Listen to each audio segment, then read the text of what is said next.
today's topic, statutory provisions, code of conduct, and procedures in GST Tribunal. So before we begin, how many of you have attended hearing in erstwhile CSTAT here? Central Excise Service Tax Tribunal 1, 2, 3, 4, 5, 6, 7. Oh, quite a few. Good. So about 10%, I would say. Good. And how many of you are practicing as chartered accountants? Almost. And somebody in corporates? Few. Excellent. Very nice.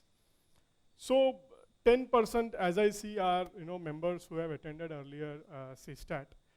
Generally, what I've seen is many chartered accountants, they feel कि ये tribunal में hearing करना ये अपने बस की बात नहीं है. कमिश्नर अपील्स तक इनकम टैक्स में भी मैंने देखा है. We have seen Hindi English is okay, right, mix that people have done, but when it comes to tribunal, many feel it's rocket science. It's not possible. It's really very something complicated, or whether we'll be able to really do that particular thing. So let me just break this thing for you, that it is not the case. It's only a matter of you attending first 5 hearings, I would say, and then you will understand the entire. It's just a procedure, a bit of procedure that you need to follow, which is there. But rest all remains same as long as you have good grip on subject. It is absolutely not a I would say a very big rocket science to be appearing in GST Tribunal, and it's a very big area of practice. It's a very big area of practice because this is one area where clients come to you. Yes or no? आप client के पास मत जाना. It works reverse. Sir, मैं कर दूंगा आपका appeal. It's just that your knowledge has to be showcased, and the work would come to you, and it's a fantastic for chartered accountants to really explore. Sir, वो मिलेगा slide changer? Yes. Okay, ठीक है. Yeah. So the way we have structured today's discussion is, I'll be covering legal provisions of GST Tribunal, because if we have to practice in GST Tribunal, definitely we should know what is there, the actual text of the legal provisions. We'll also go through GST Tribunal procedures that we need to. I've covered important procedures, code of conduct, very practical things, how to take up in Tribunal, and of course we can take up Q&A also.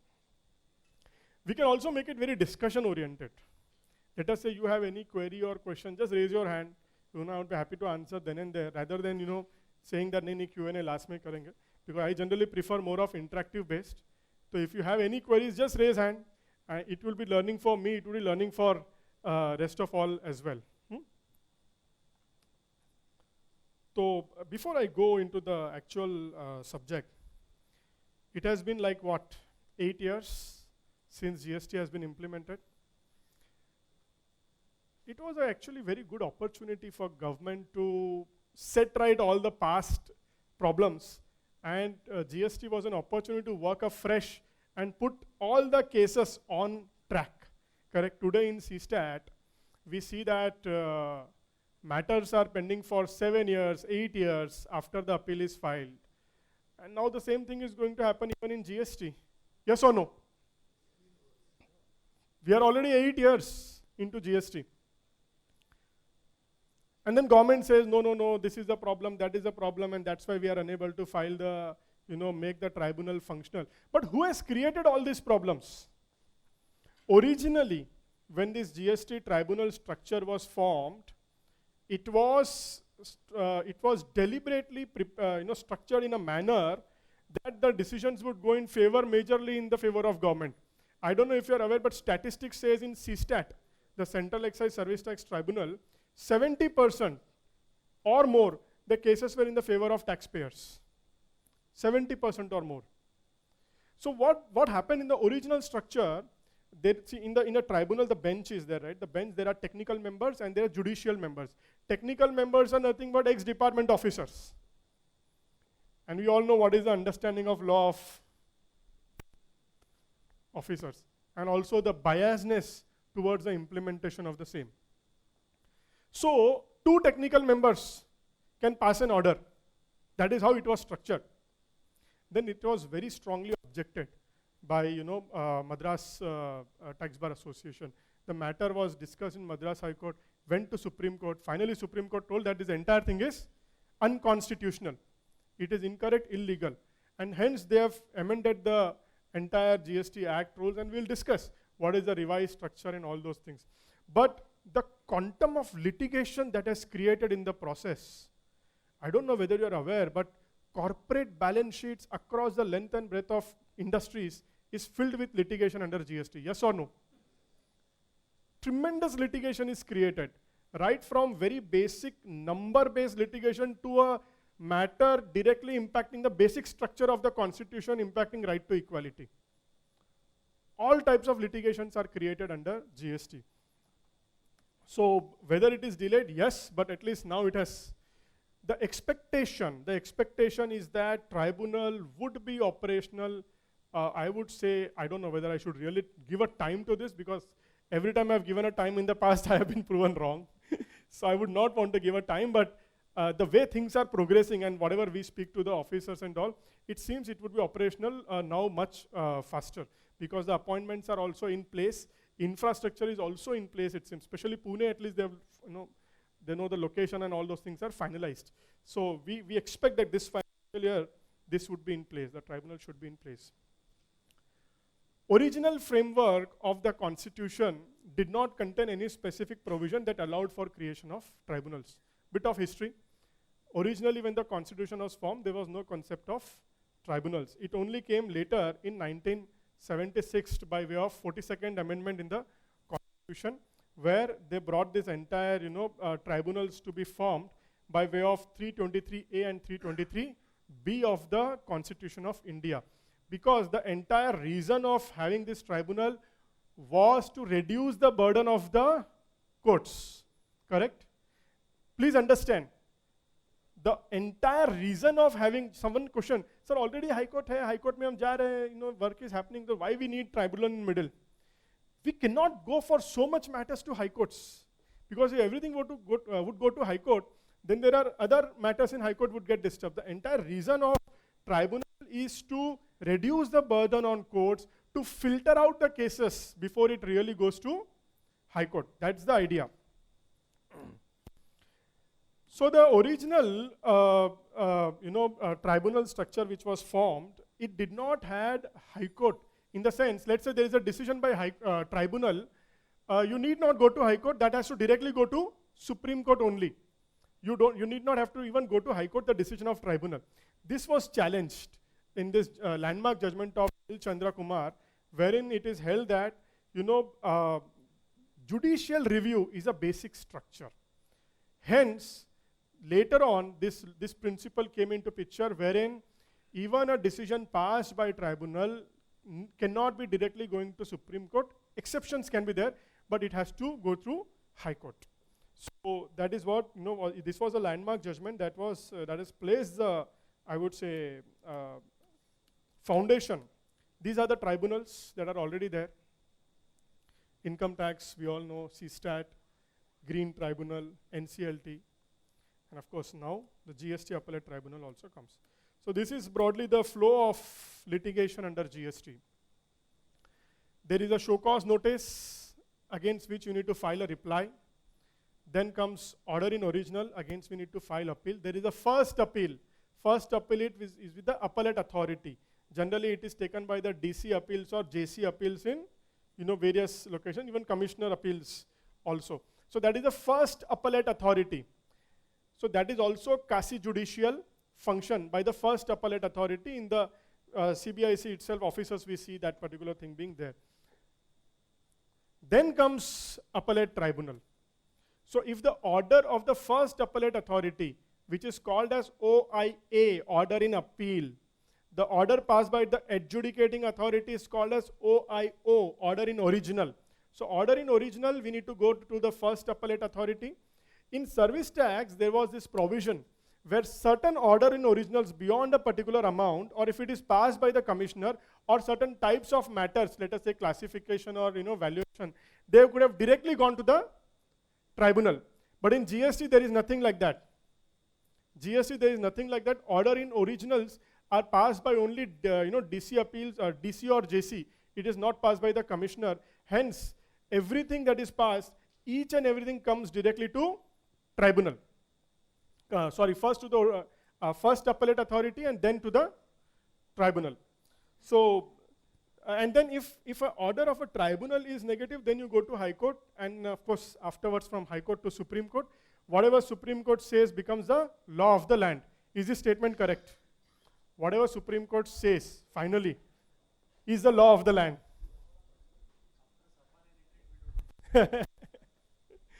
Unfortunately, whatever Supreme Court says, then the government amends it, correct? And that retrospectively. And then that becomes the law of the land. It's an unfortunate thing that is happening, and not one, multiple decisions that is happening. It is, and I think this government was the one which actually mentioned that we would not do retrospective changes in the law, but it is happening rampant.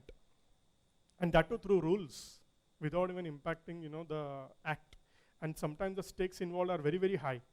I don't know whether you are aware about this gaming matters and all those things, right? A company with a market cap of 2,500 crores is having a demand of 23,000 crores. What does government think? Do they think they will get this money? Then for what purpose you create this demand when you know that you will never get this money? And you also know that it is illegal and incorrect, the entire demand. But you still want to raise this demand for no reason. What happened with Vodafone? What happened with Vodafone? At least when we used to read our CA finals, all these things came, right? 10,000 crore, 20,000 crores. Finally, what happened? एक रुपया भी मिला उसमें से? Nothing. And there's a news about 1 month back that finally government is purchasing Vodafone, correct? So they did not get any money. That company went into problems, and now you are funding taxpayers' money to bail that company out. What's the point? So this is the unfortunate thing that is happening. And in GST, let me tell you, the litigation, there are seats here. There are seats here.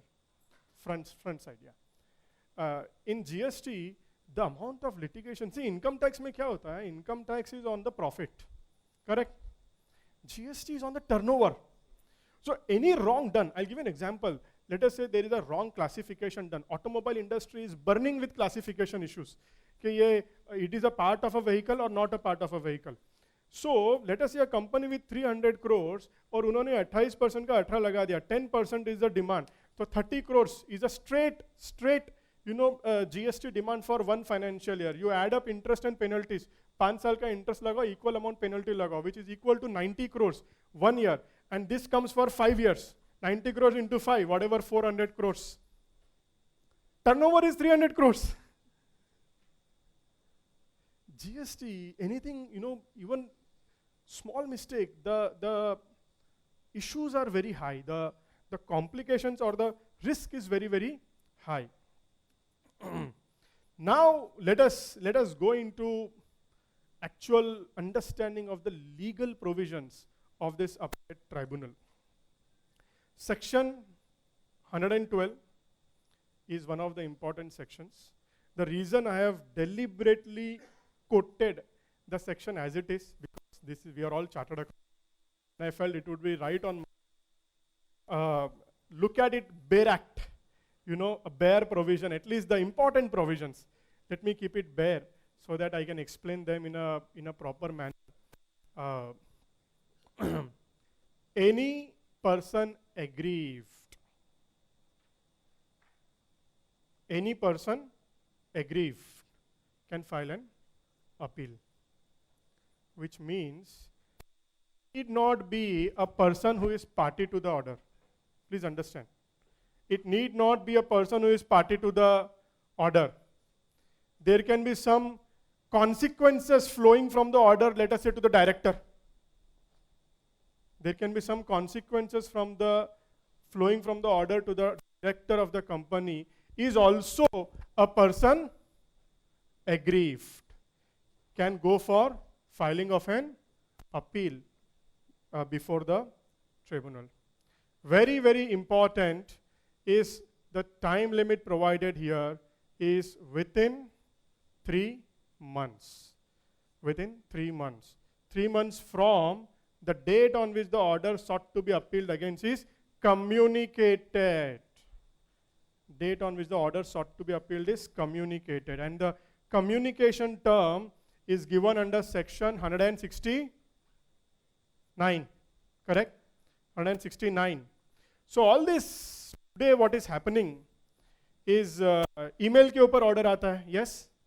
Email sometime on portal, वो portal पे email ID वो ex employee की है, या फिर email में आए, email gone into spam, or it never came. All these issues, whether we have faced such issues? Yes, correct? Whether by putting in section 129 कि नहीं हम तो email में भेजेंगे, हम तो portal पे डालेंगे, is it a legit communication? Is my question. Yes or no? लिखा है ना, section 169 is written, we will give you an email, and they are giving on email, they are giving on portal. So what is wrong, I'm asking? Is it legal or wrong? Sorry? Legal है, कोई गलत नहीं है, बराबर है ना? They have mentioned that they will put it on portal, तो आपकी duty है portal check करो. You will be laughing. There is one client of ours, real estate builder industry. They have got around 50 companies. Group है पूरा. तो there is one person, उसका काम क्या है पता? Every Monday ऑफिस आना, वो पूरे 50 पोर्टल पर लॉगिन करना और चेक करना कोई नया नोटिस आया है क्या. That is one of his job description. And almost one full day Monday, his role is only that. And I'll tell you the funniest part. After doing that, I missed one order. He's missed that. What he will do? He's a human, right? How can you say that? But this is what government wants us to do. This is what they want us to do. See, we need to understand the term service as we have read under income tax. At least, I know income tax, whatever CA final. I have been practicing only in indirect tax. But the principles, service is a communication जहाँ पर recipient ने भी acknowledge किया कि हाँ मिल गया, yes or no? Physical में तो वही होता था ना, recipient भी sign करता था हाँ मिल गया. अभी email में recipient ने बोला कि हाँ मुझे email मिल गया, या फिर अब जैसे किसी का email आता है तो हम at least reply करते हैं ना, noted, acknowledge the receipt of this email. That should be the communication, or a proper service, or a proper communication of a notice, even in an online era. Let us say you upload on the portal, no problem, but put one tab that the recipient says, yes, received. Then it is a proper communication. There cannot be a very fundamentals of a classes. You go for a very fundamental basic classes of communication. There cannot be a proper communication which is a one-way communication. Yes or no? A communication is said to be a proper communication, effective communication, which is both ways. You put it on portal, let the recipient respond, acknowledge. Then we can say it is communicated as per section 169. But it cannot be a one way. There have been judgments coming. Of course, few judgments are this side, few judgments are that side. But one judgment very recently, very rightly mentioned that there is a communication, but it is not a sufficient communication. It is not a sufficient communication. So that is the one fundamental thing we should challenge. I think many people are challenging those things in high courts. Then comes 3 months. So the 3 months is from the date of communication. Now what is communication? Is under litigation, under dispute. So for all the orders that are now passed already, what do? Because order to aa gaya, 3 mahina ho gaya. So are you filing? Tribunal is not formed. Then what are you doing? Condonation of delay. Condonation के लिए भी 3 ही महीना है, 6 महीना, फिर order आके 1 साल हो गया, अभी क्या करोगे? हाँ?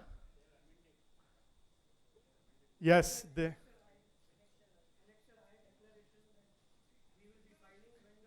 yes. Government has come out with a circular clarification stating that you give a declaration stating that कि भाई हम लोग appeal file करेंगे tribunal में, don't start the recovery proceedings. We are going to file appeal and make the payment of pre-deposit.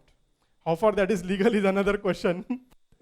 Because how can they immediately ask for a pre-deposit? That's a separate question. I'll not get into that, but that's what the circular says.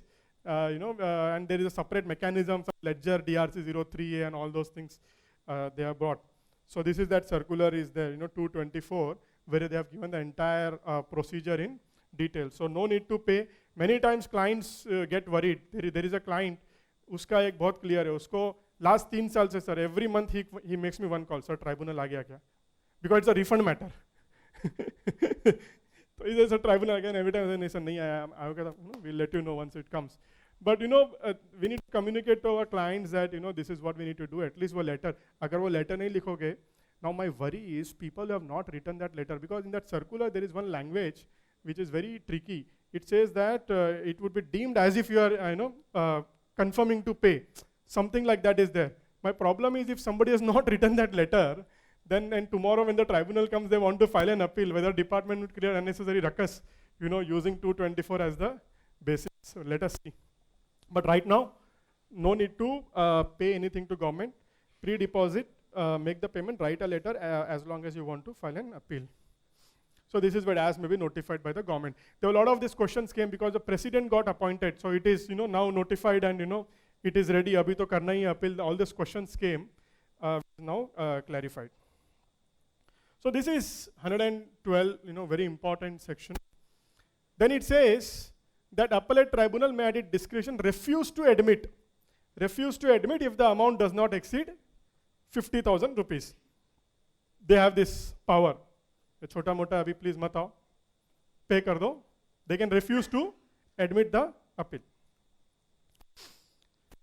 Then commissioner can also file an appeal in tribunal. So appeal is any person aggrieved. Let us say agar koi order favor mein aaya hai aapke, first appellate mein it has come in your favor. That order, commissioner has also got 6 months time. Assessee has got 3 months time. Commissioner has got 6 months time to appeal that order. If the commissioner feels that there is a question on the legality and propriety of the order. If there's a question on the legality or propriety of the order, commissioner can also file an appeal. They can ask the junior to file an appeal in this case. Many times I see that, many chartered accountants, advocates, the moment there is a favorable order, the first, pehle to client ko nahi bolenge, lekin LinkedIn pe pehle jayega. Order. Then on the all WhatsApp groups, we have appeared, this is the order and all those things. Good. But please understand that favorable does not mean favorable. Department has got 6 months time, to examine, call for and examine the record of any order passed. And then they can actually file an appeal. Very important is that when a department is filing an appeal, assessee can file a cross objections, correct? Memorandum of appeal, which is cross objections, memorandum of cross objections. Where, let us say department has taken up some grounds and assessee can cross object those things, that he need to do within 45 days of the receipt of the notice, or a memorandum of cross objection should be, filed. Very, very important here, in the cross objections, you should question what has led for the department to file an appeal. They would have to clarify on the legality or propriety. There are many judgments only on these terms. When do you say it is illegal? When do you say there is an impropriety? Please understand. Commissioner simply cannot say, no, I think that judgment is wrong and we want to review. It cannot be just like that. There has to be illegality or impropriety to be brought out, and you can challenge that and you can ask what exactly is illegal, and you should read that appeal which department has filed, whether they are really challenging something on the legality or it is without any basis or without. Many orders today, are they without any basis and without any reasoning? Yes, especially State Department. In those cases, State Department se to koi nahi hai na idhar. In those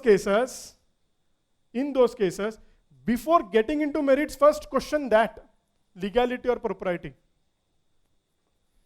Very, very, very important point. Please see this statement here.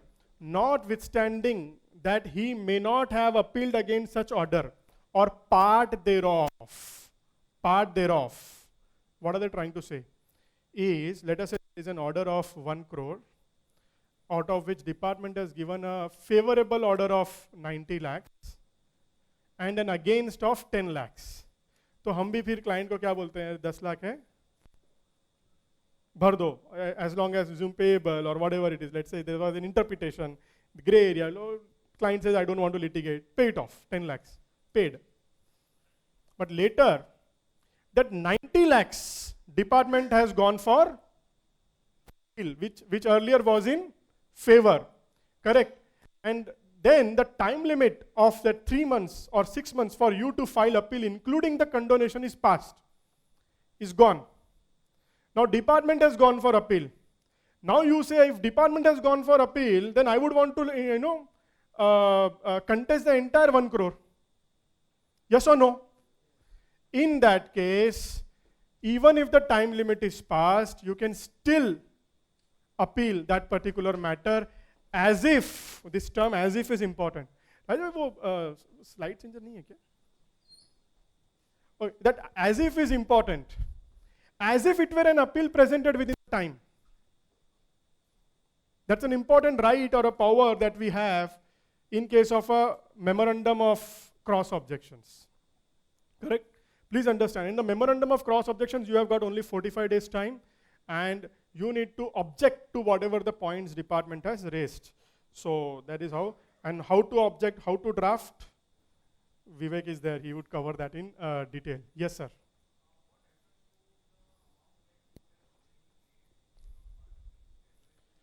So you need to file for memorandum of cross objection, and let us say ultimately the matter comes in your favor, you will be getting a refund of that. You need to make an application for refund, you get the refund of that particular thing later. Sorry?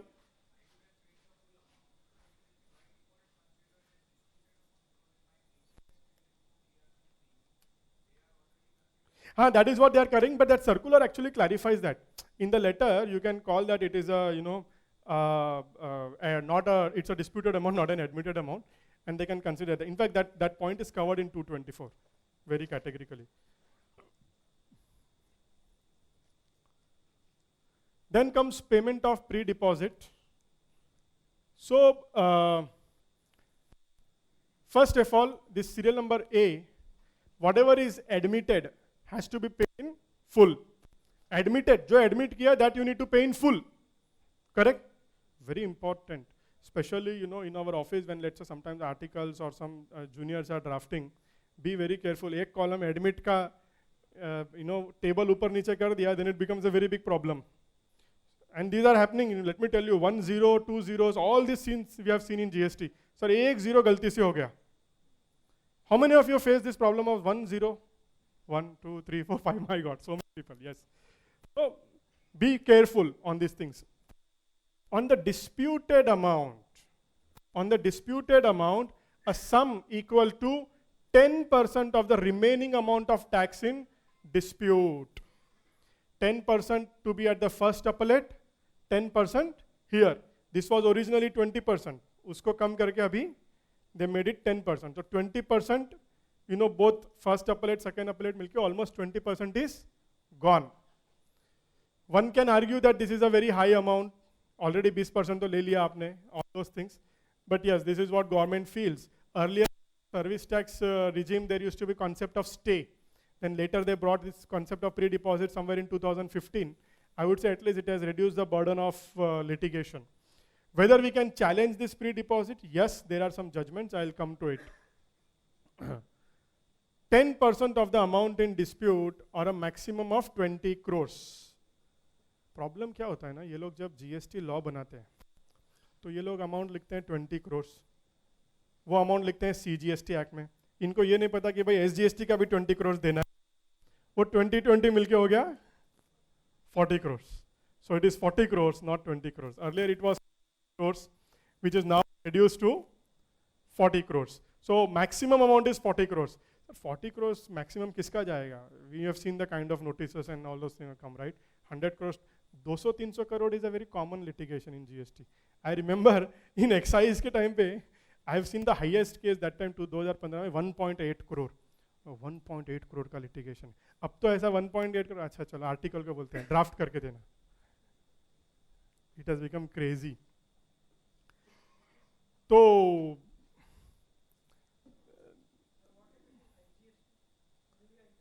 correct na sir, full 40 crores. 40 crores.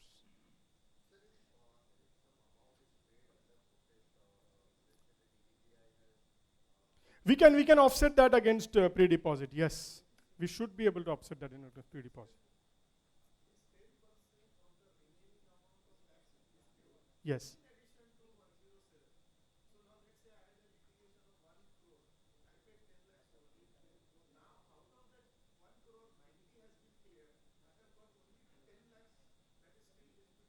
हाँ तो वो 10 का अभी 1 lakh.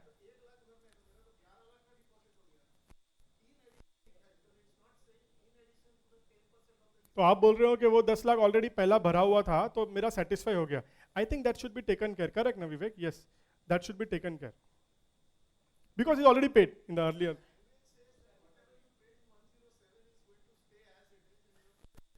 No, it's over and above in addition to. तो वो addition तो नहीं है ना सर, वो खत्म हो गया. That is no more a dispute, that settled in your favour. That is settled in your favor. That's no more a dispute. See, the before addition plus understand is the first word dispute. Tax and dispute.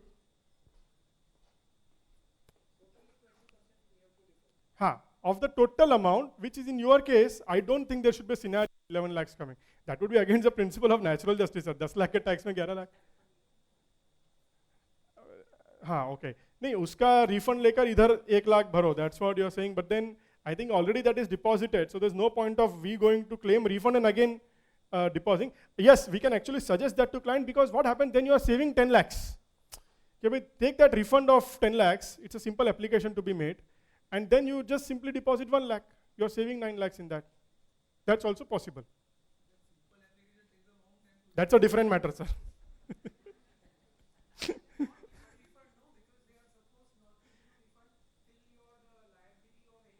No, but to that extent is closed, no, sir. To that extent, this already order has come in favor. That's what he's saying. Department will not give you because he'll say first deposit that 10 lakh ka tax pura with interest penalty, then I'll give you refund. नहीं. The department is acting this way. That is what I'm trying to say. So suggestion apart, but practical is this.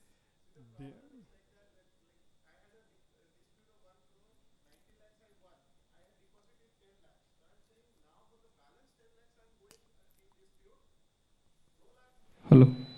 Check.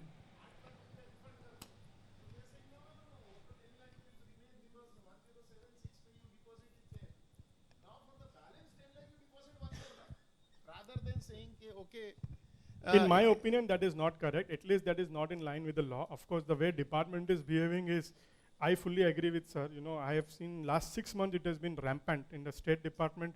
It has become crazy. At least in Pune, it's crazy. That's there. But legally, they are eligible for refund, and that is the money. It's pre-deposit. उसका तो literally, ideally speaking, application भी डालने की जरूरत नहीं होनी चाहिए. आपको automatic देना चाहिए इसके लिए तो. Yeah, but all these issues are there, sir. So practically, the department is not following the law. So we have 5 laws. We have 5 laws: CGST, SGST, IGST, department, and GSTIN, which works on its own law. That is there, sir. Yes.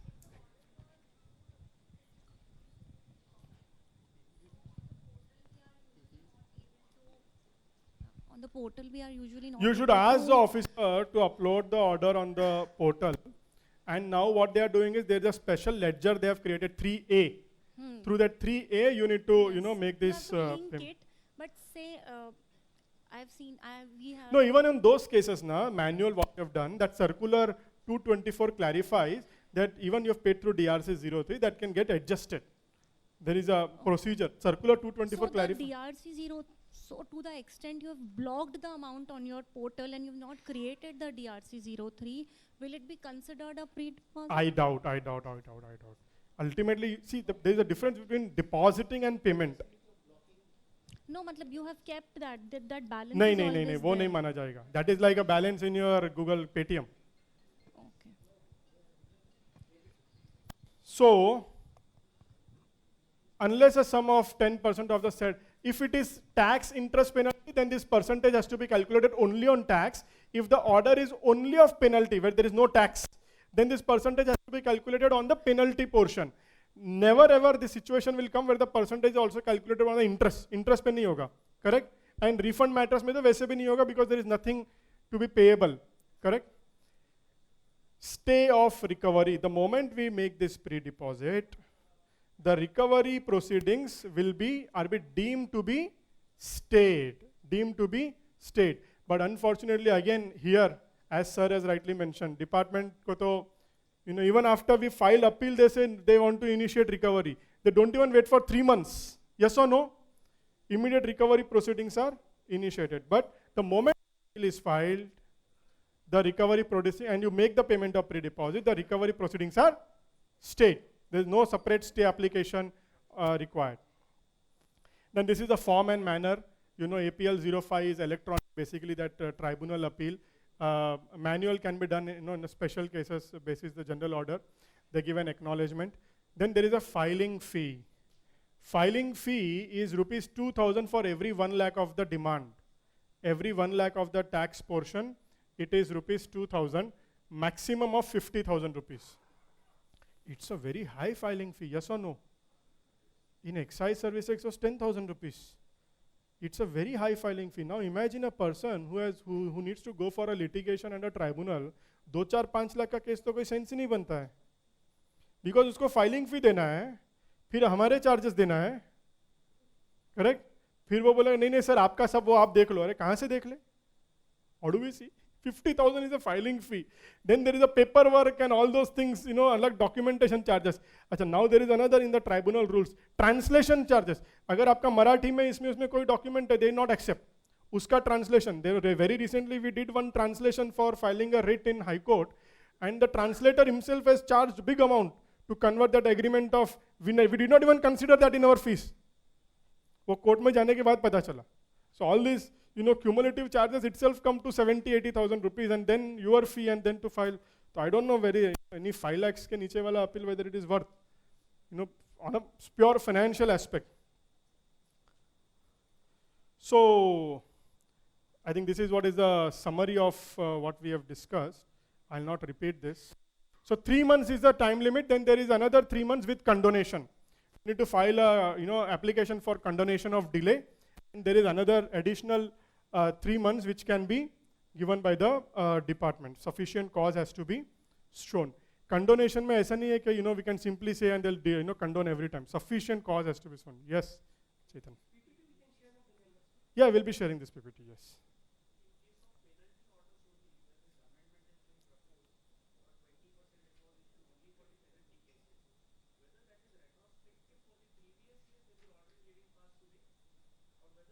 That was there even in the earlier also. Only the percentage they have changed, Chetan. Penal. No, and a proviso you are saying that got added later. Yes.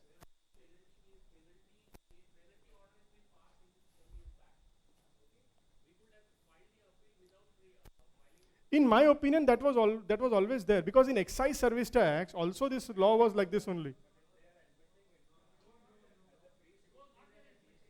Sorry?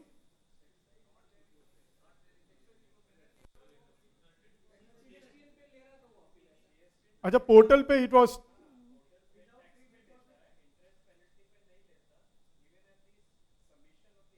नहीं, portal.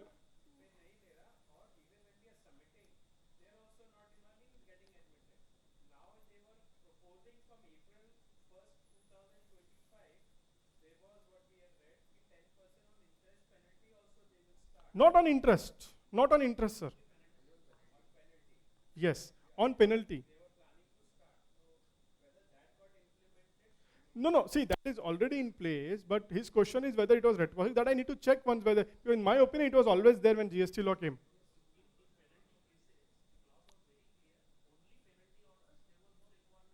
Pre-deposit. See, if it is proposed, check that.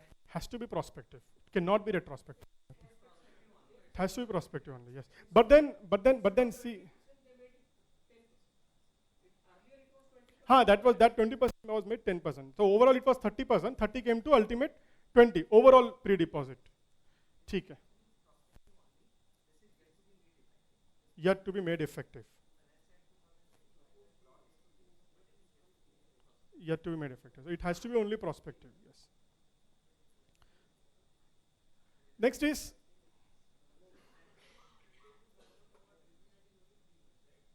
3 months plus 3 months. So 3 months is the basic and 3 months is with condonation of delay application. Total 6. No. Yes, CSTAT that was there. In fact, that is one of the differentiation between, CSTAT and GSTAT. In CSTAT, even if it was, Beyond some 100, 200 is also, they had that power, at least that power was there. But here it is not there. So how, but there are certain things, certain rules are there in CSTAT, and there are some judgments, I'll come to that, which talk on a bit of a larger context. But in the law, that is not there. It means 6 months if it is gone. 6 months if it is gone. Your case may be very, very straight, very, very favorable, very, very, without application of mind, officer has issued the demand.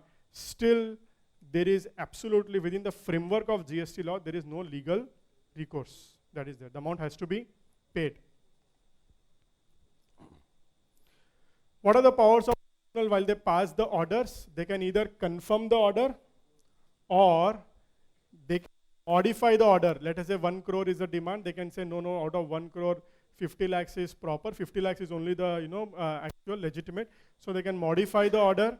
They can annul, reject the department's plea or, appellant's plea and, pass the entire order as is.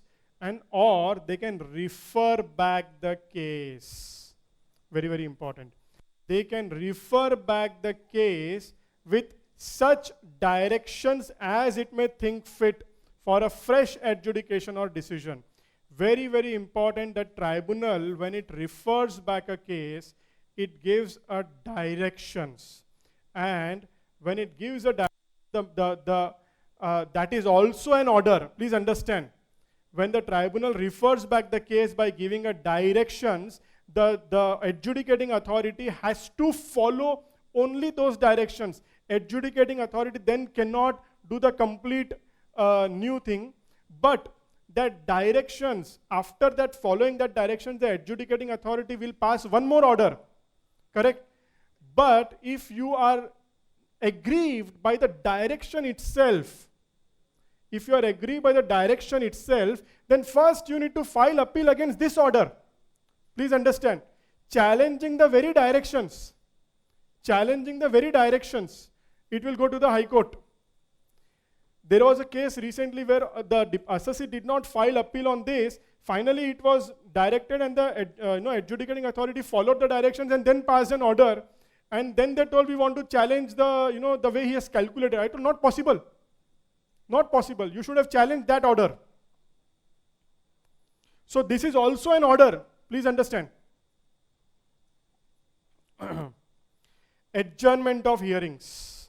Tribunal can grant adjournment of hearings, not more than 3 times. So 3 times is the limit which is there. Of course, tribunal's procedure, its own code of conduct, they have got very large powers. But as per the statute, what is written is not more than 3 times. But very, very important, adjourn the hearing if sufficient cause is shown. We can definitely seek adjournment. We should seek adjustment if, adjournment if we are not ready with the, preparation or, the case is not fully in place. It's our right to, ask for adjournment. Many times we see clients fear, adjournment nahi lena hai. Ek baar ke, even if you are unprepared, let's go for the hearing. We should actually educate our clients. Please take adjournment if you're not prepared. But then a sufficient cause is to be shown. Sometimes, tribunals, a lot depends on the members, what kind of questions they ask. Sometimes even for, 15 or 20 days, they ask date by date analysis. Kya hua? Phir Monday kya hua? Phir Tuesday kyun nahi aaya? Phir, all these type of questions also come. So we should be very careful when we are asking for adjournment. Many times we see, senior professional, they send for the adjournments, and if the tribunal member on that day is very active and he asks 100 questions, and it may actually create a problem. So we have seen such instances. Rectification of errors. If there is any order where the mistake is apparent on the record, apparent on the face of the record. So apparent on the face of the record means without any application of mind. 1 0 wrongly put extra, or CGST has put in SGST, or simple calculation mistake straight, something like that. So there are a lot of decisions under income tax and earlier laws on how to interpret this term apparent on the face of the record. It does not, a person need not have to go into the legality of understanding the provisions of the law. So if an order is passed with a basic computational number mistake, numerical mistake, and it need not be only numerical, even other mistakes other than numerical, but it is an absolute straight mistake, then those things we can make an application for rectification of order within 3 months of the date of the order, and accordingly the order can be rectified. Timeline for orders. For tribunal to pass an order after we file an appeal, there is a time of within a period of 1 year from the date on which it is filed. But unfortunately, uske upar they have given 4 very important, beautiful words. वो कभी possible नहीं होता है. As far as possible. But there are High Court judgments, Supreme Court judgments also, where department, appellate authorities have passed orders beyond a reasonable time of delay. The matters must have been sitting in the call book, or for whatever reason, 6, 7, 8 years delay.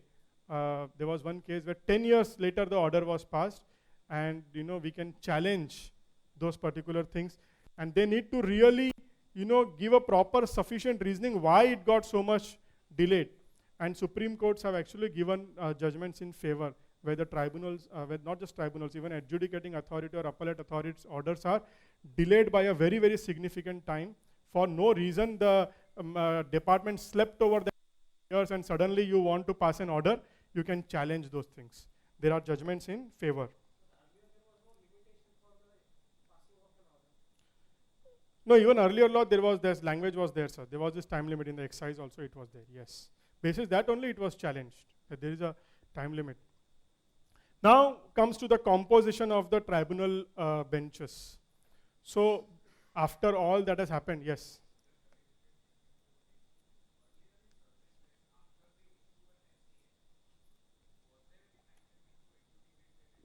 No, for SCN there was no.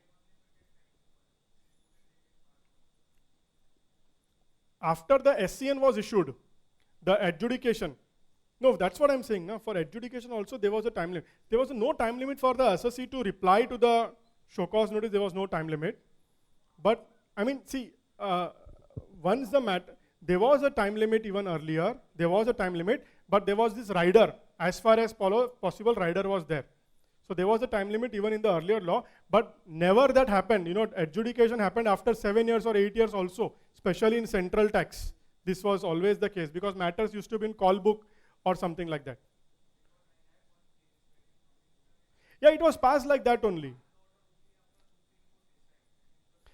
Those cases, the matters are sitting in the call book, so they wait for the Supreme Court. So see, if this reasoning is there, then it is fine. But if they are without any reasoning sitting over the issue, you can challenge those things. That's what I'm saying.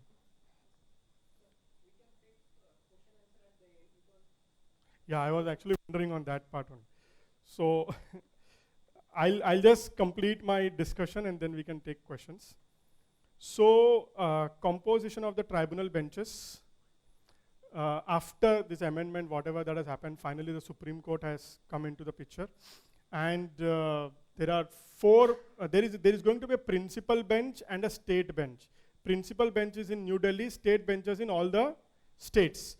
4 members in the principal bench, 1 judicial member, 1 president, and then 2 technical members, 1 state and 1 center. In state benches, 2 judicial members, 2 technical members. So this is the state in Maharashtra. In Maharashtra, just to understand how it is going to be there. Mumbai and Pune. So there is going to be a regular bench. Pune, for example, Mumbai will cover Mumbai city and Mumbai suburb, correct? And there is going to be a circuit bench in Panji. Circuit bench is like a temporary bench. Sometimes it will be there, sometimes it will not be there. To dispose of some cases faster, they want to go near to the associate and close it. But if you see, Thane is not a circuit bench. Thane is a sitting bench. In the bracket, wherever it is written circuit, it's a temporary bench. Thane is a proper sitting bench. It is not a circuit bench. Thane will cover Thane, Palghar and Raigad. Pune will cover all these locations. Correct? So this is how the benches are formed. In Mumbai itself, there are 2 separate benches. And then comes Nagpur, and there is also a dedicated bench in Aurangabad, Sambhajinagar. Yes, which is covering. So this is also not a circuit bench, it's a proper sitting bench, which is going to be a regular bench itself. And then Nagpur covers all these locations. So this is how the benches are going to be in place. Now, yeah, this is what I was saying. See, principal bench will look into the matters when the matters are in place of supply or anti-profiteering. Because place of supply, the issue itself is whether it is Maharashtra or Gujarat. Correct na? So those things goes to principal bench, which is New Delhi. And from principal bench, these matters directly go to Supreme Court. It doesn't go to High Court. And as state bench is concerned, the matters then go to High Court wherever there is substantial question of law. Distribution of work, the president can distribute the work among the benches, and the senior most judicial member in each state is a vice president. His role is as good as president as far as that state is concerned. This is the composition of bench: 2 judicial members, 2 technical members. However, the decision making process is like this. In case the amount involved does not exceed rupees 50 lakh and where no question of law is involved. If the amount is less than 50 lakhs and there is no question of law involved, then it is to be heard by a single member. That single member can be a technical member or a judicial member, but it has to be heard by a single member only. Whereas, let us say the amount is only 1 lakh rupees. The amount is only 1 lakh rupees, less than 50 lakhs. But it involves a question of law. It involves an interpretation of 17.5. It involves an interpretation on 16.2. It involves an interpretation on certain aspect. Even if it is less than 50 lakhs, the matter would still not be gone by only single member bench. It will be a 2-member bench. So there's 2 criteria. Whereas if the amount is, let us say, less than 50, simple 2A, 3B reconciliation matters and all those things, less than 50 lakhs. It was actually 5 lakhs, now it is made 50 lakhs.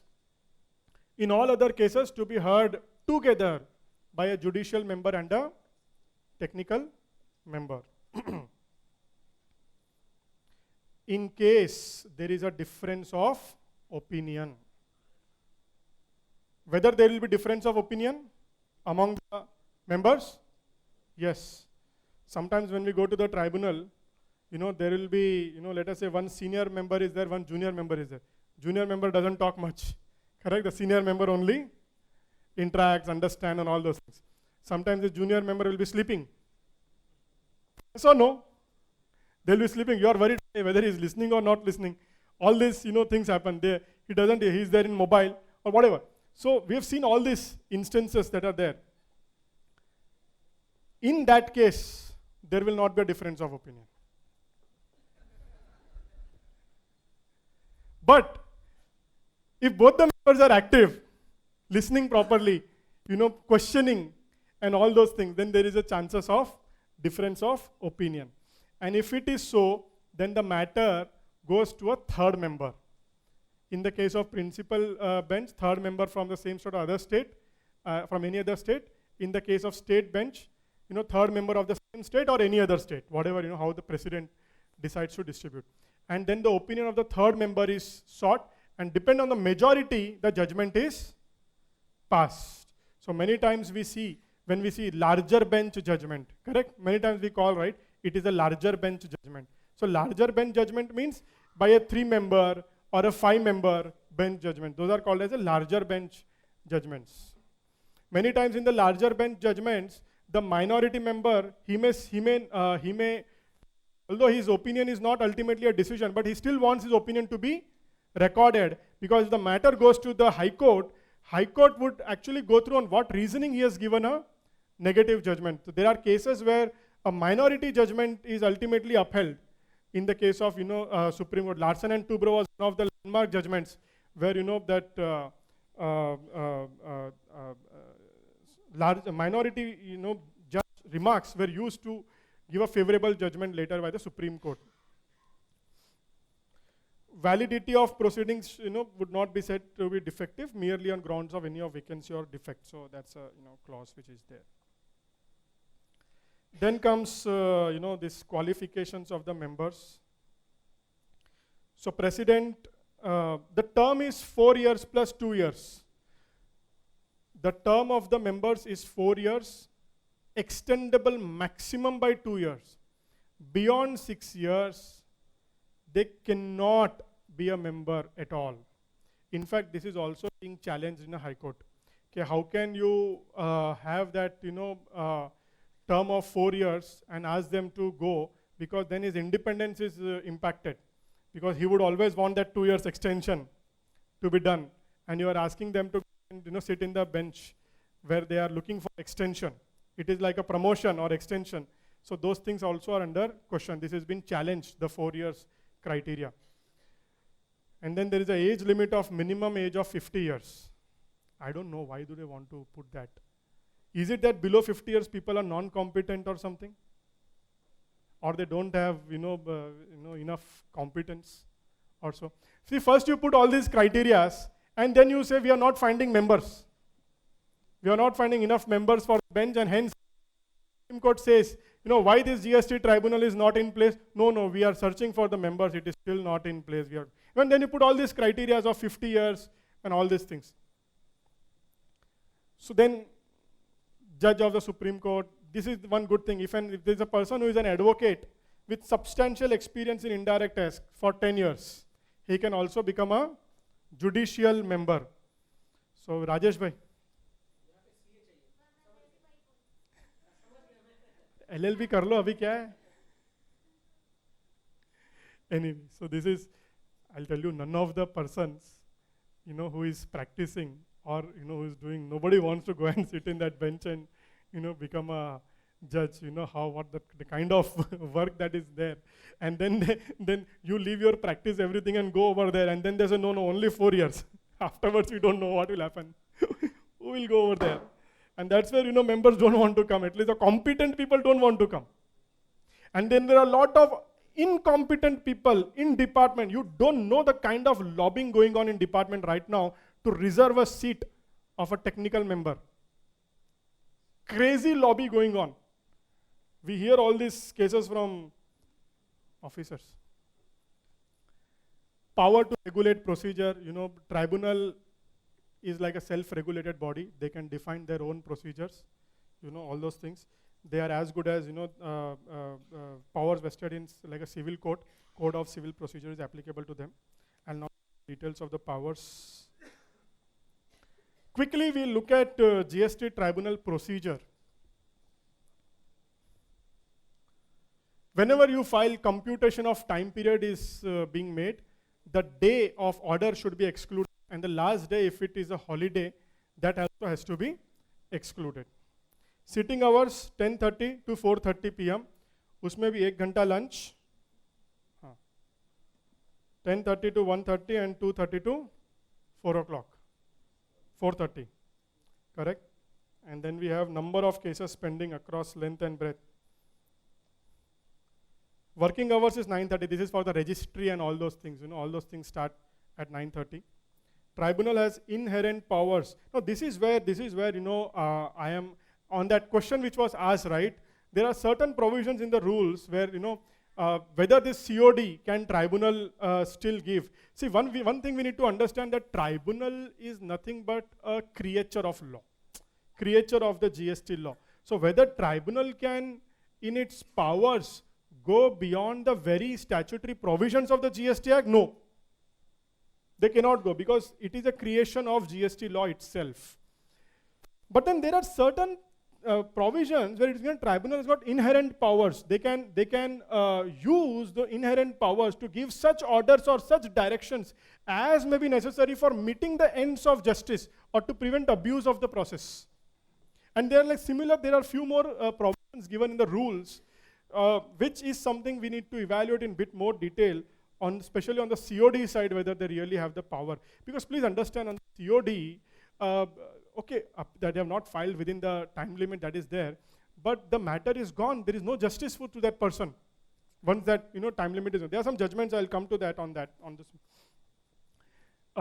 Listing of cases, power to exempt. If certain procedure is not followed, certain practice or procedure is not followed, but they feel to meet the substantial justice, they can exempt such procedures. Power to extend time. Again, wherever they feel that justice is to be given, they can extend. So a lot of powers, inherent powers are given to the tribunal while passing the orders or directions. Power of adjournment. All adjournment shall be normally be sought before the concerned bench. You cannot simply write an adjournment letter और नीचे registry में जमा कर दिया, वैसे नहीं चलेगा. आपको bench के सामने adjournment लेना है. Correct? This is important. Filing of appeal. In GST tribunal, the entire mechanism of filing appeal is going to be electronic. It is going to be online. That is what they are suggesting. And now they have used it one GST portal. So it seems it will not be the gst.gov.in. It will not be that. Some other GST portal would be there. Single appeal for each OIA. Remember, if there is a multiple show cause, multiple OIO, order in originals, and single OIA, you need to still file multiple appeals as per the OIO, not as per OIA. Very, very important. If there are 5 OIOs culminating into one OIA, that is order in appeal of the first appellate authority, you need to still file 5 different appeals in the tribunal. This is very, very important.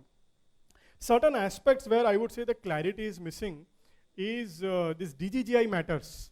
For example, in this DGGI, currently what is happening, because they have got all India jurisdiction. So let us say the client is having jurisdiction in Pune, but the DGGI investigation has happened in Mumbai or in Kolhapur or in Delhi. And even adjudication and order is also passed in Mumbai or Delhi or Kolhapur. This is what is practically we have all seen, right? So in that case, whether the appeal is to be filed before the bench that is, jurisdiction of the Kolhapur or the Mumbai, or in the assess's home jurisdiction, is something, a question which is still not clear. Similarly, in e-way bill matters, where the temporary ID is given, whether the appeal would ultimately go in its home jurisdiction or in the bench of that Karnataka where the vehicle is stopped and the temporary ID is created.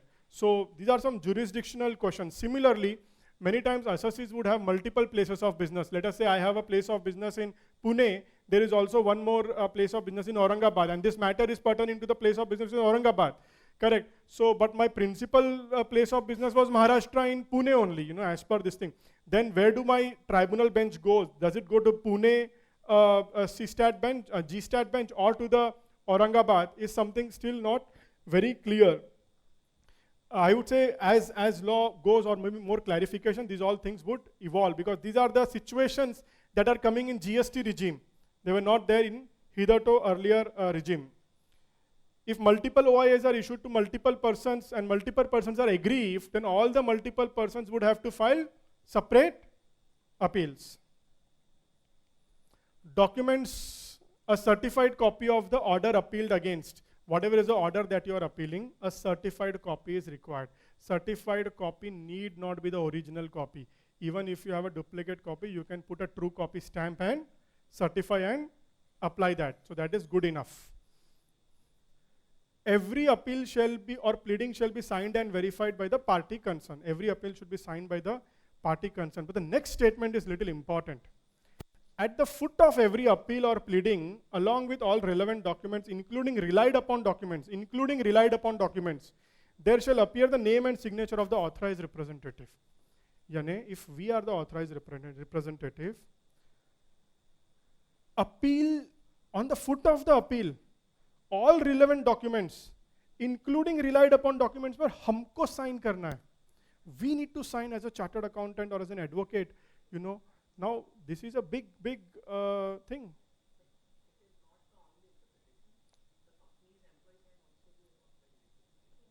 No, if it is so, but let us say where we are there, where we are authorized representative.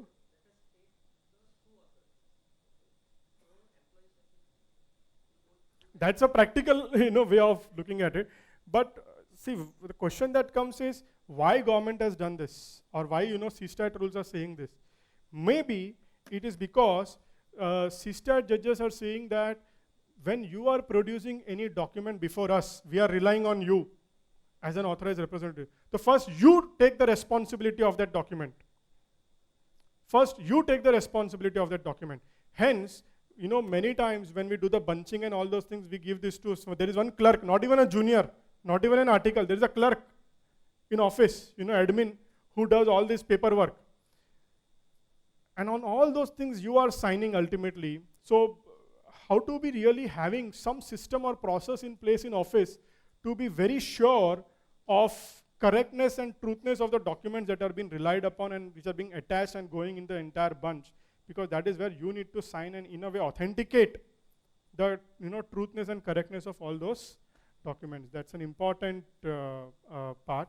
And this is what I was saying, if you have any document other than English language, then a translated copy has to be attached. Many times the agreements are in Marathi, right? And other languages. The orders are sometimes north you go, it will be Hindi, lot of these things. So a translated copy would be required to be attached.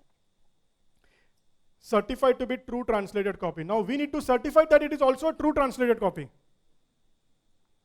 How to certify कि वो translator ने बराबर किया, and that also we need to certify as a true translated copy.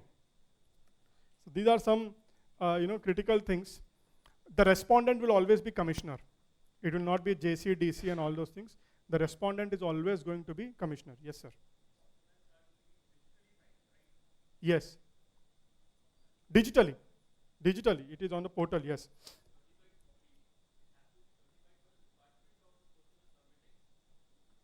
Certified for what?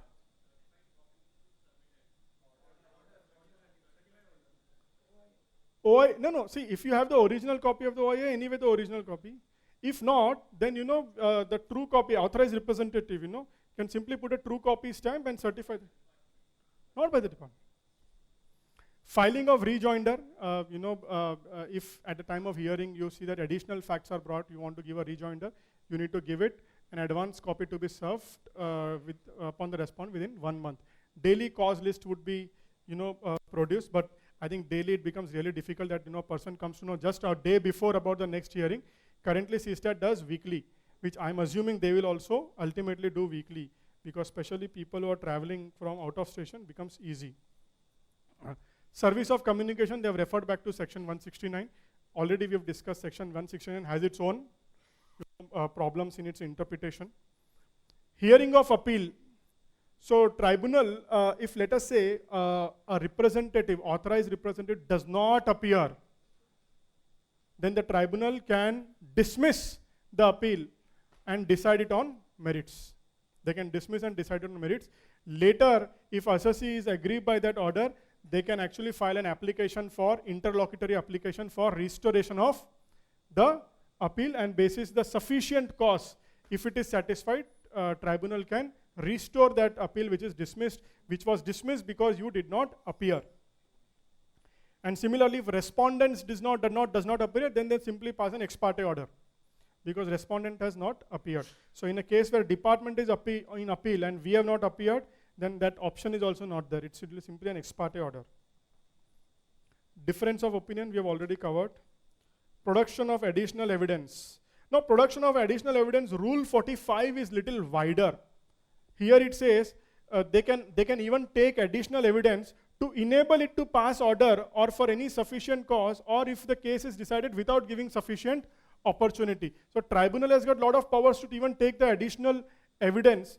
That is what is done. The only thing is there is some conflict with the rule 112.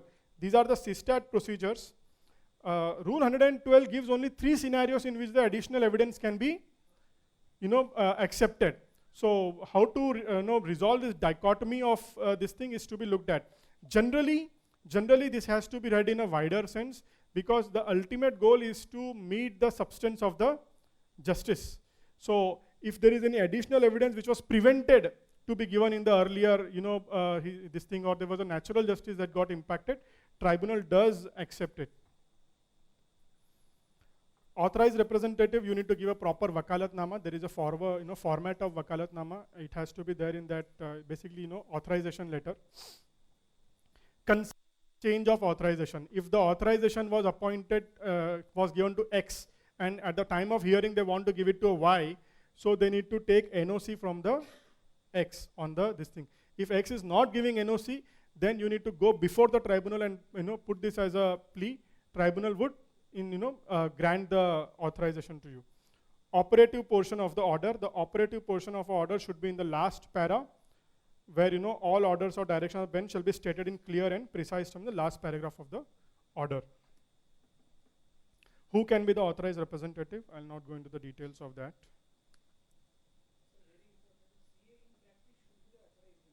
Yes.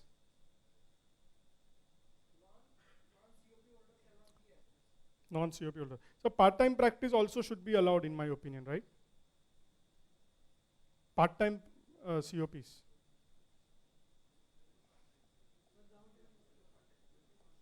Need to see.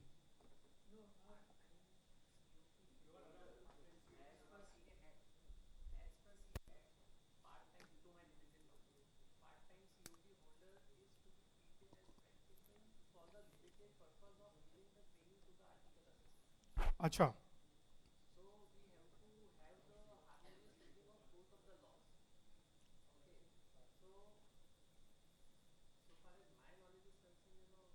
It's not allowed. We need to see that. But it says CA in practice. If somebody has given up, let's say their COP or not there. The another way is GST practitioner certificate. GST practitioner. You can still write one exam, become a GST practitioner, and still appear for the tribunal. Correct? Very important. Yes.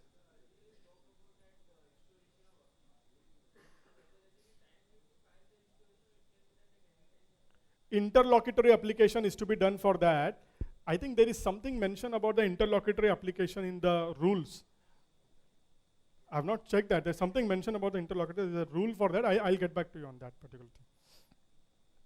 So now this pronouncement of order within 30 days, it's important.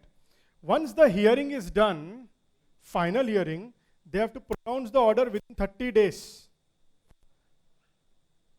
Excluding vacation and holidays. The summer holidays will start now for the all this. So this is really important, because in currently SysStat, sometimes we see for 6 months after the hearing, the order doesn't come. Sometimes after 6 months, the judge has forgot what the hearing was, and they again call for one more hearing. Sometimes the judge who has actually taken the hearing is retired or transferred. Then the other judge comes, he again takes the entire hearing. So all these things happen. Now the question is, let us say all this doesn't happen. What happens if an order is after 30 days of the final hearing? No, this is something to be looked at more closely on the validity or legitimacy of the order, because it says shall pronounce an order not later than 30 days from the final hearing, which this was not there in the SysStat rules. So this is something. Sorry, sir? In SysStat there is no such time limit. Here there is a time limit that they have brought.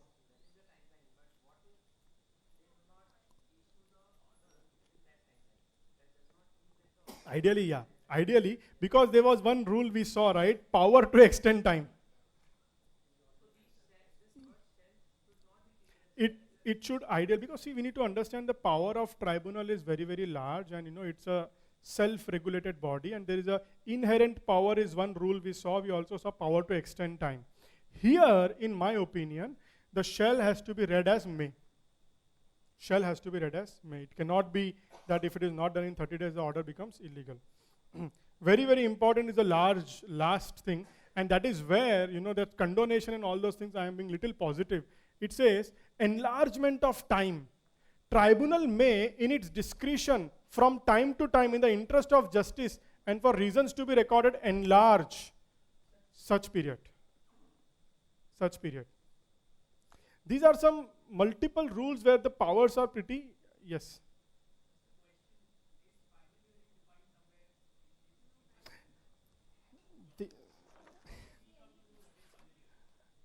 I don't know whether this GST had procedures, I need to see the definition, whether the term finally, what happens is that when the cause list comes now, in that itself they give, these are the matters taken up for the final hearings, like that, in the cause list, which comes.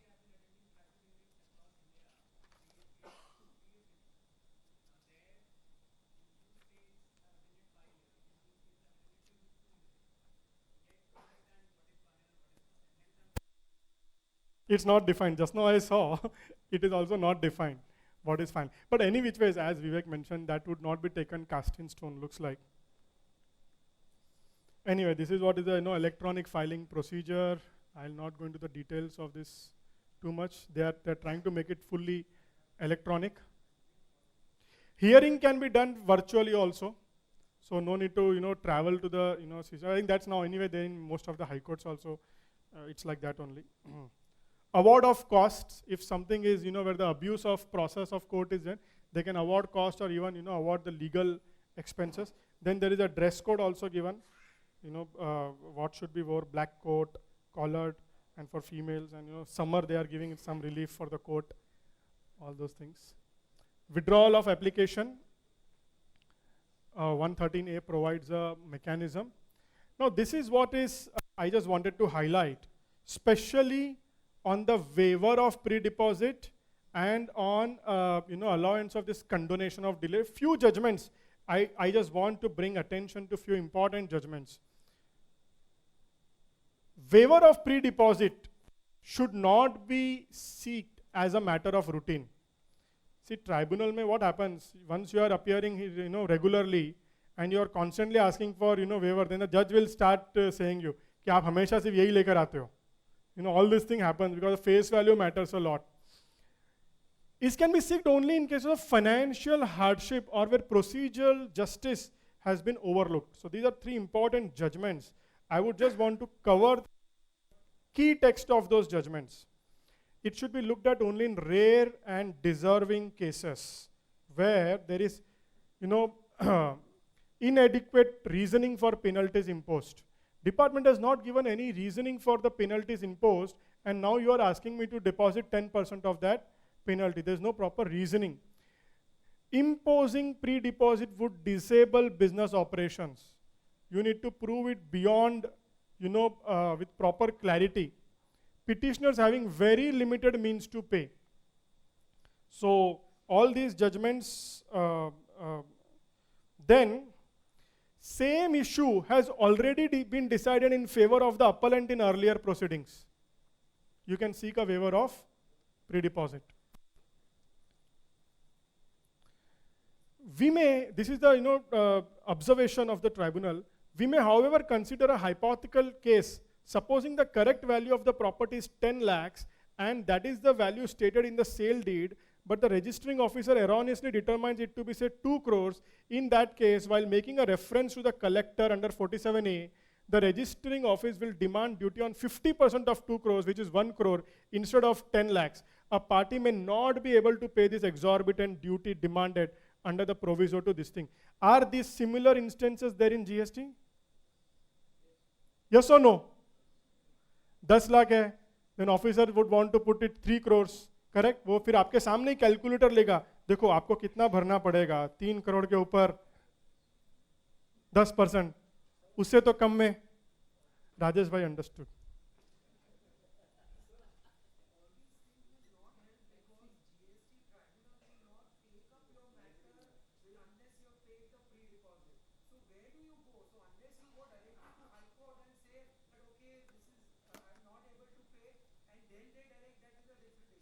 But before the tribunal, that's not going to be a matter only. कोई सुनेगा ही नहीं ना, जाओगे कैसे? Ret 226. बात तो बराबर है sir. This is what is the judgment, on the arbitrariness which has been passed. Now coming to certain aspects of condonation. Now we have looked at, this is the law on condonation, 112, 6 and 1. Now this is the important case of S.K. Chakrabarti, where it says, now in this case, they have not granted condonation. The court, they've granted. The court held that section 5 of the limitation, which allows for extension of deadlines under certain circumstances, applies because it has not been expressly excluded by the CGST Act. It has not been expressly excluded in the CGST Act, and they have allowed condonation even beyond the due date. Whereas there is a judgment which is negative, which says there is no requirement of expression. This judgment has gone into many other past judgments of High Court and Supreme Court and held that there is no question of extending beyond GST Act and going into the Limitation Act, and hence there is no question of condonation of delay beyond the time limit. And condonation of delay cannot be a matter of routine. High courts, tribunals, they can straight away dismiss the matter if it is delayed beyond that 3+3, beyond 6 months I am talking. Now this is on that part. Now, but I would want to read the text of this judgment, because this judgment talks on the larger picture. And considering the inherent powers of the tribunal, what we have seen, this is really important that we need to read the text. The legislature has conferred the power to condone delay by enacting Section 5 of Indian Limitation Act 1963 in order to enable the courts to do substantial justice to parties by disposing of matter on merits. The expression sufficient cause employed by the legislature is inadequately elastic to enable the courts to apply the law in a meaningful manner which subserves the ends of justice. So this is really important. Now just look at one para. Refusing the condone delay can result in meritorious matter being thrown out at a very threshold and causing of justice being defeated. As against this, when delay is condoned, the highest that can happen is that the cause would be decided on merits after the hearing the parties. Every day's delay must be explained does not mean that a pedantic approach should be made. Why not every hour's delay? Why not every second's delay? Many times this thing happens. They ask for everyday delay. What has happened on Monday? Why not on Tuesday? And all these things. So, last this para, when substantial justice, please, this is very important para. When substantial justice and technical considerations are pitted against each other, cause of substantial justice deserves to be preferred, for the other side cannot claim to have vested right in injustice being done because of non-deliberate delay. So there are a lot of, on the larger aspect, these things are there. And I know very rare there are some judgments where this condonation has been granted, provided you properly bring out. So this is on, I would say the procedures and some key judgments. I'll take up the questions. Let me just finish this off. Some things I'll simply touch upon on the code of conduct. I would not go too much in detail of this, but I cannot help you understand the importance of synopsis. Whenever you go to tribunal for hearing, please carry a synopsis. And synopsis also can be broken up into two. One is a simple one-pager synopsis, and second can be a detailed synopsis. It helps tribunal, when they are ultimately passing an order, they will refer to your synopsis. It has to be very crisp, to the point. You should give the proper para numbers, the judgments that you are referring, extracts of the judgment. It helps the judge. Face value matters in tribunal. Create an impression. When I say create an impression, it's not about trying to, create something. Just be truthful. Just be truthful in the tribunal. When we are appearing in the tribunal, we are not appearing for our client. Please understand. When we are appearing in the tribunal, we are not appearing for our client. We are an assistant to the court. We are an assistant to the court. And our duty is to assist the court in arriving at the right judgment. So many times we wrongly, feel that I'm winning the case or losing the case. Our duty as a member when appearing is authorized representative is to assist the court. Very, very important. Indexing and all those things. File must be on your fingertips. They can ask you anything from anywhere. And you will look foolish if you are just searching over there. They simply catch that you don't know things. And you cannot waste time over there. You just cannot waste time over there. Time is of essence over there. So you need to know everything at your fingertips and answer the questions properly. Many times people go so much prepared that they just want to say what they have prepared. He's asking some question, but you are ignoring that, but you want to say what you want to say. कि मेरा कुछ छूट ना जाए. So I actually put it here. Keep your ears open and mouth shut. Understand what's happening, what is the way, in which mood, which direction this is going. Sit, if your hearing is at 2 p.m., don't go at 1:30 p.m. Go at 9:30, 10 o'clock. Sit the mood of the judge, what is happening. Understand who is the judge. And all these best of the best advocates, they will say, acha, ye judge hai, iska aisa hai, uska aisa approach hai. All those things. Understand who is the AR, with whom you are. So a lot of these practical things come into picture when you are appearing. Humble. Be humble. Yesterday I was hearing one case of Supreme Court. I was just logging and seeing the virtual hearing. And the arguing counsel, he was like this and he was saying like this to Supreme Court. So, and he got annoyed. Supreme Court just got annoyed. Next day, gone. No further extension. So be humble. Don't just go and show your aggression. It doesn't work. It works totally negative in tribunal. So a lot of these things are the basic things which we need to implement when before the tribunal. Of course, the dress code, all those things matter. There was a case where assess's phone rang and they confiscated the phone. Mobile phone was confiscated. They gave it after 3 days. So they just want to put that seriousness of the tribunal. All these things we have seen. And they can ask you any question from anywhere.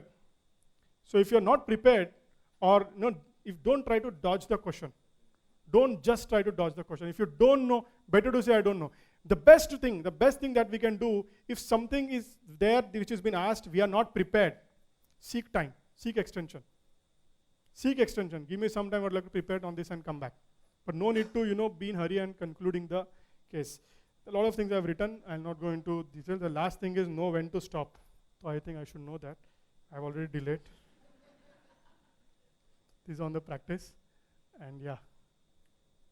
A good case can be lost by a bad preparation and vice versa. So yes, thank you all for patient listening. I've tried to cover as much as possible. I'm sure a lot more would be covered by the speakers coming. Yes.